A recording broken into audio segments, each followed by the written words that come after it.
Latest news updates కోసం ఇప్పుడే download చేసుకోండి Media Effects app. Welcome to Media Effects. సినీ రంగంలోని సెలబ్రిటీలకు, రాజకీయ రంగంలోని సెలబ్రిటీలకు వ్యక్తిగత జాతకాలు చెప్పే వేణుస్వామి గురించి ప్రత్యేకంగా పరిచయం చేయాల్సిన అవసరం లేదు. వాస్తవానికి ఆయన కూడా వీరందరి జాతకాలు చెప్పి ఒక సెలబ్రిటీలా మారిపోయారు. రాజకీయ రంగంలో కానీ, సినీ రంగంలో కానీ ఏ సమయంలో ఎలా ఎవరికి ఏ జాతకం చెబితే తను వార్తలు నిలుస్తాను అనే విషయాన్ని ఆయన గట్టిగా పట్టుకున్నారు. ఆ ప్రకారమే సోషల్ మీడియా ఇంటర్వ్యూలకు సంబంధించిన వీడియోలు విడుదల చేస్తుంటారు. తాజాగా ఆయన తెలంగాణ మాజీ మంత్రి కేటీఆర్ గురించి వ్యాఖ్యలు చేశాడు.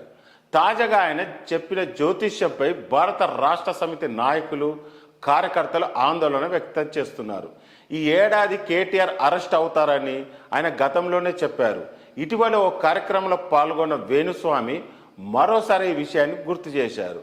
ఈ సంవత్సరం కేటీఆర్ తప్పకుండా అరెస్ట్ అవుతారని చెప్పారు.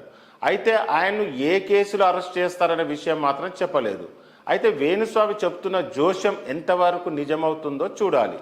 కాంగ్రెస్ పేరుతో కొన్ని సామాజిక మాధ్యమ ఖాతాలు కూడా వేణుస్వామి వీడియోను షేర్ చేస్తూ గులాబీ శ్రేణులను ఆత్మరక్షణ ధోరణిలో నెట్టేస్తున్నాయి.